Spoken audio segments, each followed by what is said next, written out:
Hey lovelies, welcome back to my channel. My name is Tia, aka TeaCup Simmer, and this is a very special video, you guys. It is our 500th video on the channel. We've been doing this for almost 6 or 7 years now. I started doing this in 2016, so you guys can tell how long and how invested I've been. There's been some ups and downs, but we have spent doing this channel and doing some amazing different series all through that time.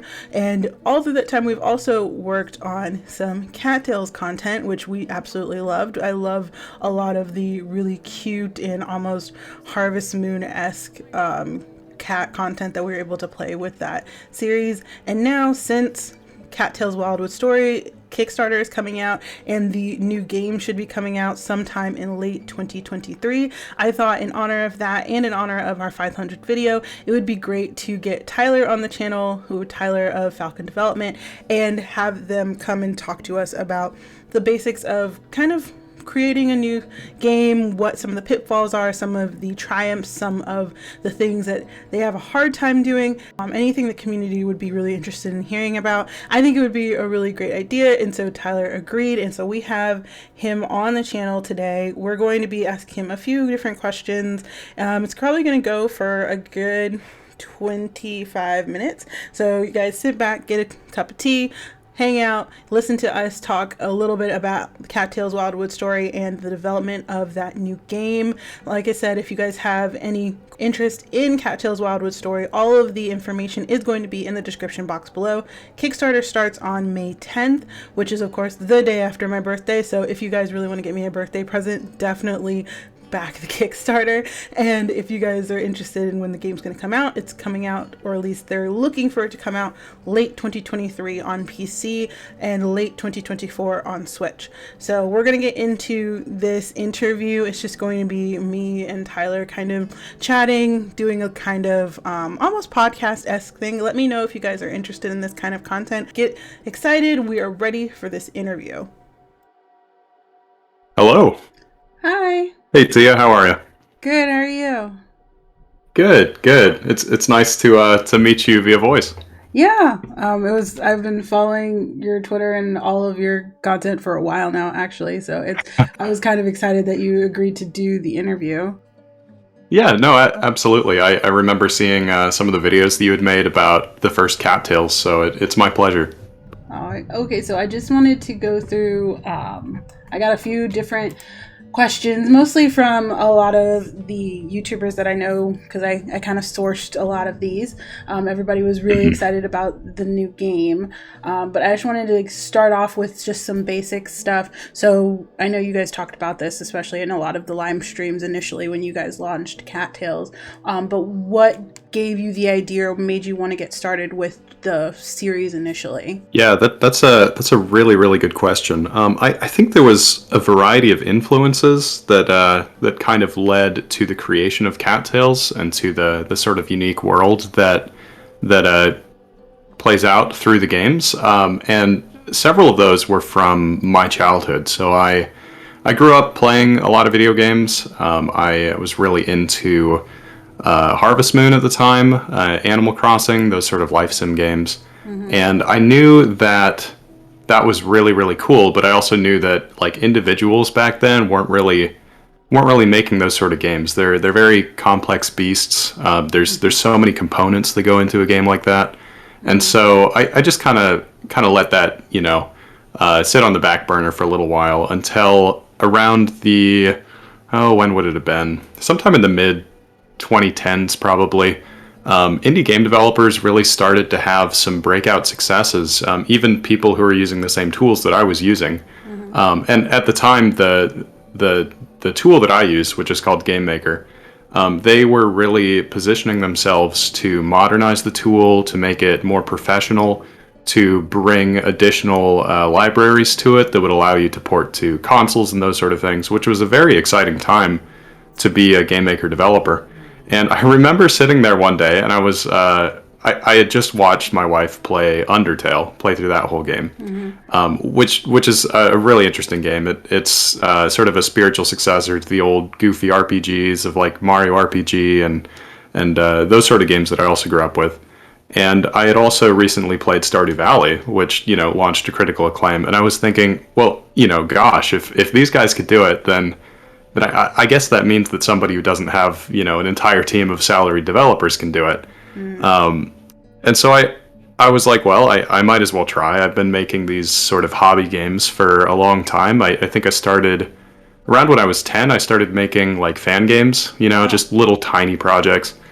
And so I had some familiarity with the tools, and I was like, I'm just going to go, head first into this, see where it takes me, and all these years later, here we are, and now Cattails has been out for something like 5 years at this point, which is pretty wild to look back on.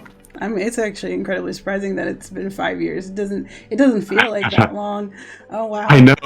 Tell me about it. It's pretty weird. From the idea to going to the full-fledged game to work on Cattails and now working on Wildwood Story, how long would you say that took you? I started working on Cattails in May of 2016, and then the game was released in December of 2017, but then we had a decently long post-launch development cycle because we brought it to console and we released 3 major updates as well as a number of bug fixes along the way. So I think development on Cattails wrapped up sometime probably Q1 or Q2 2019. And then between that time and the beginning of Cattails Wildwood Story, which began development in September of 2019, there was something like 6 months where I knew that I wanted to move on to a new project. I was happy with where Cattails was. I was able to, put a bow on that and call it done and sort of put that to rest. But I knew that I needed a new project. I wanted something else to work on. So I sort of fiddled about with some different prototypes. There's a whole game prototype in there somewhere that just never saw the light of day. And then in September, I was like, you know what? I'm going to try to build another game about cats because people really like those. So I just sort of started to fiddle around with that. Began very similarly to how I began development of Cattails, where I was like, I'm just going to, play around with this a little bit, see what's fun, see what I can tweak and change and make into something interesting. And it really wasn't until a few months in where I realized, like, hey, this could be a viable sequel to Cattails if I really put my everything into this, and if I start developing it the same way that I was developing before. So probably early 2020 really is when I started to take it very seriously and to really pivot that tech demo, into what you see today with Cattails Wildwood Story. Oh, okay. And especially talking about putting your all into things, and even as a creator, I definitely totally understand that. Do you ever go through periods of burnout when you have to work on something like this, especially since you're saying you started working on it fully in 2020 and that you're talking about a turnaround time of 3 years for a game? Right. And significantly longer than 3 years because the development cycle ahead of me right now, between now and launch, is pretty considerable. It's of course. A little under 2 years at this point. But yeah, no, that's a really good point. And you put out YouTube videos and you make content for social media and all of that. And I totally get that any creative space sort of job like that, any position like that, you do have the very real potential for encountering burnout. I would say there were times that I would get up in the morning and it was just like, man, I do not want to work on this game today. I can't do it. I need to pivot to something else. And I kind of struggled for a little while. It's interesting when you transition from having a traditional sort of corporate job. I used to do web development into being your own boss. And it's like, okay, now I'm responsible for every hour of every day. What am I going to do? How am I going to audit my time and make sure that I'm productive? And I did take some time to figure out what works for me and how I can be the most productive and to identify, my strengths and weaknesses in that sense. And it really wasn't until probably mid 2020 when I really figured out something that works for me, and for me, I know there are certain hours when I am the most productive. My head's in the right space and I'm, able to sort of give my full attention to the project. And then there's some hours where that is just absolutely not the case. Early afternoon for me is a real struggle. So I tend to just pivot my time to other times and to try to focus on, what I can really do with that, so that I can avoid those periods of burnout. Because I'm sure you've experienced it, but when you hit one of those, it's like, you could let an entire week or 2 weeks or even a month slide by, and you look back and it's like, what did I do? And you really, really want to avoid that with game development. And I know that a lot of people get a lot of positive feelings and emotions when it comes to Cattails. I know, especially when I was playing it, that it gave a very like therapeutic vibe. Is that something you thought about when you were making that? I would say in some regards, yes. I'm really happy to hear that you had that experience, and I've heard that in various emails and comments as well. So I love that. Something that I was trying to emulate for sure was those sort of cozy vibes that I got from, say, Harvest Moon Friends of Mineral Town, which is very cutesy. Animal Crossing, Animal Crossing is one of those great games. You can just sit down in front of the TV and you can kind of zone out for 3 hours. There's very little pressure. They don't make you do anything at any time, which is great. So I knew that I wanted to incorporate some of that, and I've tried to sort of sprinkle that in, I guess, in places. I think like the art style is one of those. I want it to be bright and colorful and cheery, sort of a joyful experience to play, I guess. And then the other way that I sort of stumbled into that is I got a ton of good feedback from people, sometimes parents, sometimes just people who really wanted a chill game to just, mellow out and play for an hour. They would like send me emails, they'd write comments, they would say like, hey, is there any way that we can have, like a combat free mode or an easy mode or something like that, where I can just walk around stress free, just be a cat in a cute cat world. And in that regard, I hadn't. Yeah, exactly. And I hadn't really considered that from the outset, to be honest with you.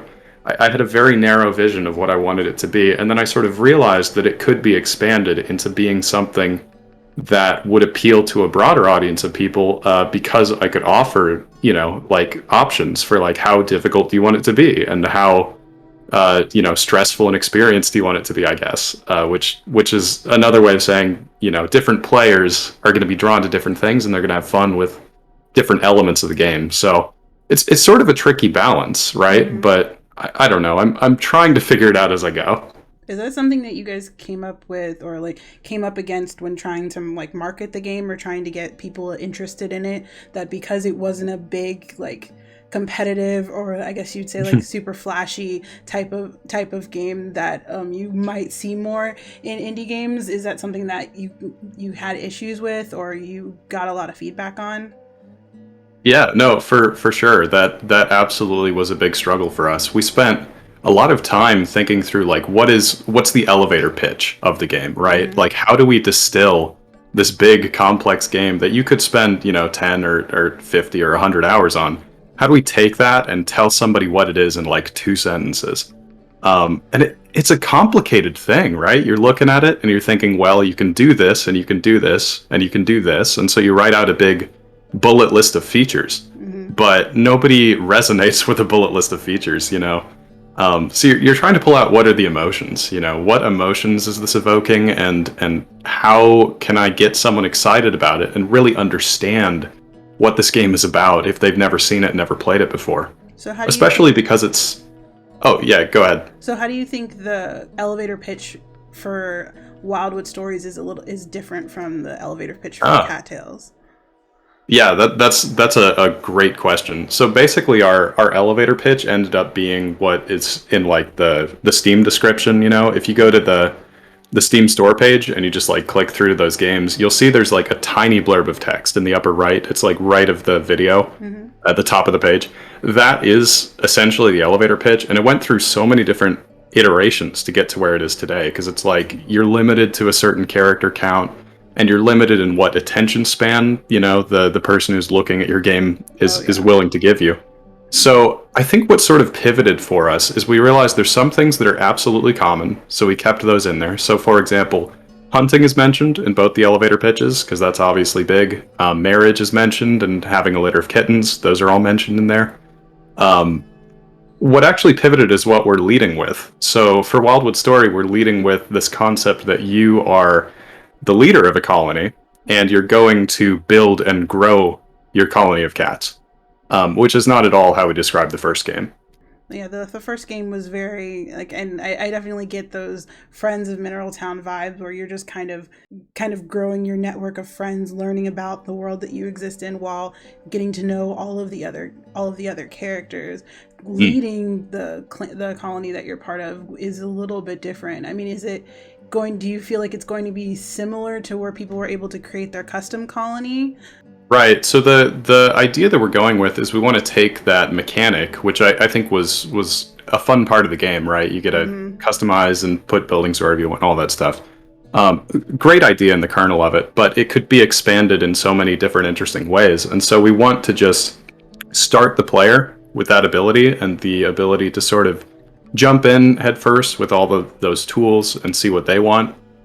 Because frankly, the custom colony thing was something that most players didn't get to experience, which is kind of sad as a game developer. You know, you're making this big system and you're really excited about it and you love how it turned out, but then the bulk of players don't even like get to it. They don't get to experience it. Kind of a bummer. So we wanted to really emphasize that, especially because it is a sequel to the first game, and so like in a sense you're playing as the same sort of cat from the story of the first game is the idea. Got it.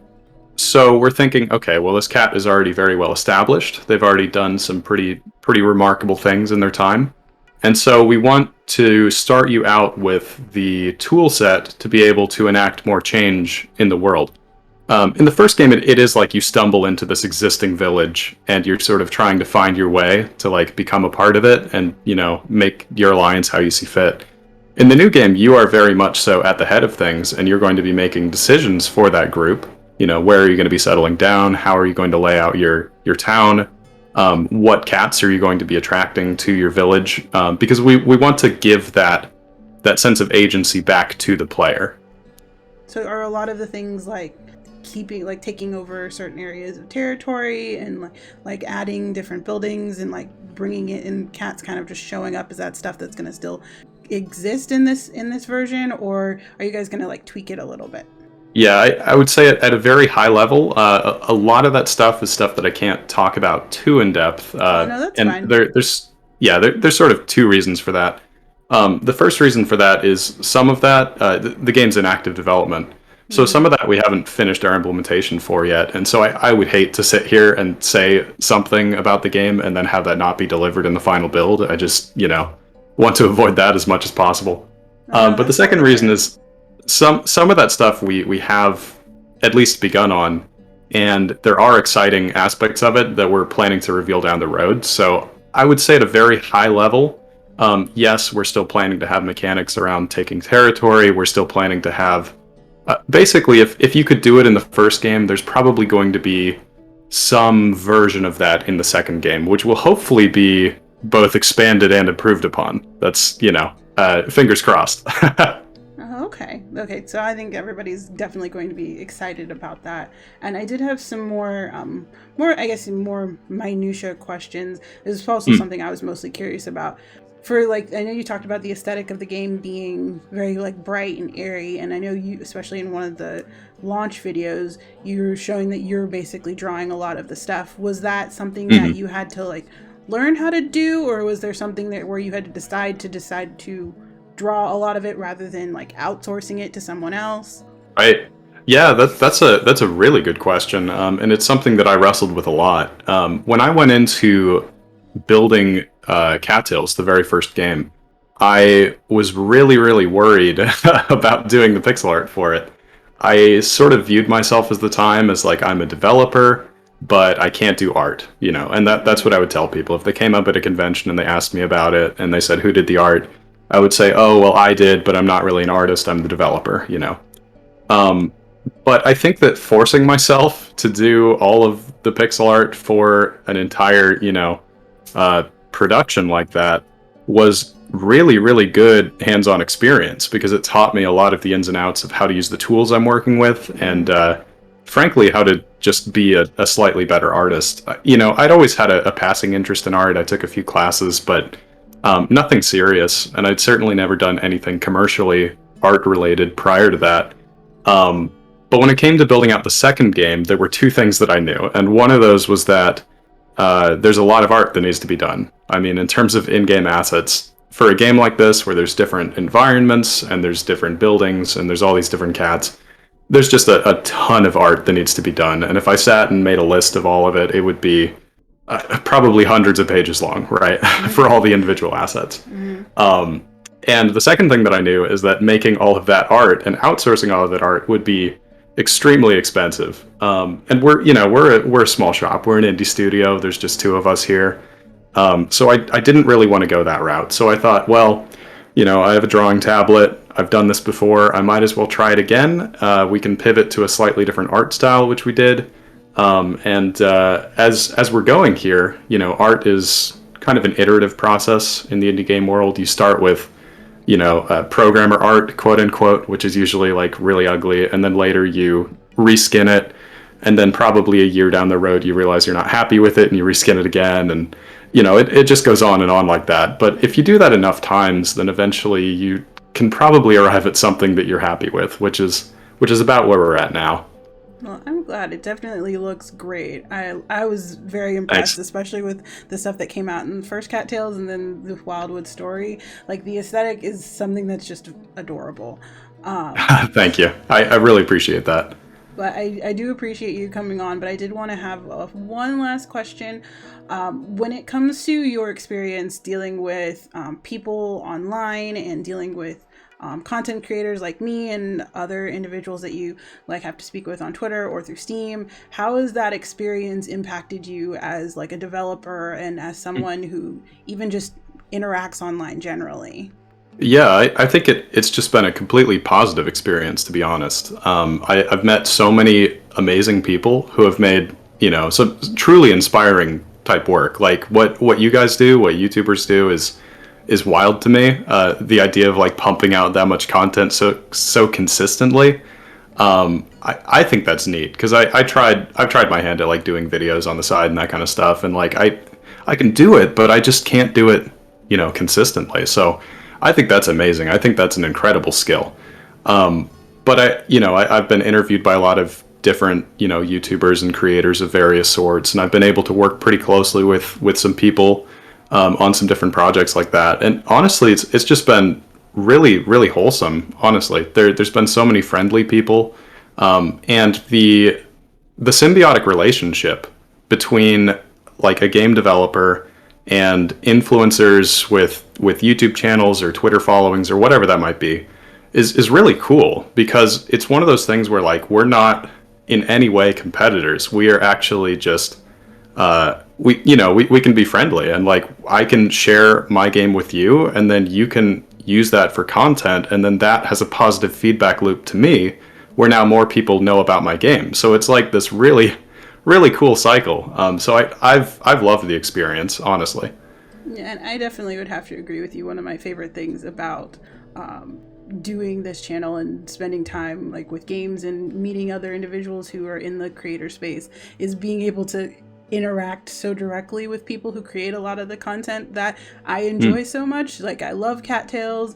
A lot of the individuals that I collab with love Cattails. So us being able to talk about the game and then also being able to interact with you through Twitter or on YouTube or go to any of the live streams, it is just a really great experience. Right. There's like a direct feedback to it too, where like when if I get a person to play my game, maybe they found it through Steam, they play it through Steam, unless they leave me a review or they make like an angry forum post or something, I have no idea of knowing what their experience was. But when someone with a YouTube channel makes a video about my game, all of a sudden I have this amazing resource, which is that I can watch someone else play my game without my advice, without my suggestions, without my feedback, and I can just see how you interact with it. And that is so valuable. The number of times that I've, seen something and didn't realize that it was unintuitive or that there would be an issue with a particular mechanic because I watched a YouTuber stumble with it, I couldn't even tell you how many times that's happened. So super, super valuable. All right. Well, and were there any other things that you wanted to discuss or anything else that you wanted to make sure that we talked about? Yeah, absolutely. And it was very nice meeting you. I would say two things that I make sure that I want to get out there. Number one is that we have an upcoming crowdfunding campaign for Cattails Wildwood Story. It's going to be on Kickstarter on May 10th. And there is a site where you can go and follow that campaign, so it'll give you an email notification as soon as that goes live. The URL for that is cattailsgame.com/KS. So if you're interested in the game at all, you can go follow it there. It's totally free to do that. It'll just give you an email and say, hey, the campaign's live, if you're interested in the sequel. And then the other thing I would say is if you have a Steam account and you want to do this, you can go to Cattails Wildwood Story's Steam page and you can wishlist it. That will also let you know all the updates anytime that we post major news about the game or when the game eventually launches in, hopefully, late 2023. Okay, lovelies, that is the end of our interview. All of the information for Cattails Wildwood Story will be in the description box below, along with the information about how you can follow and back the Kickstarter starting on May 10th. Also go down below and check out all of Tyler's social media. He has a great YouTube channel just for him as at FalconDevelopment and the YouTube channel for the Cattails game. Thank you guys so much for watching, and I will see you guys next time. Bye!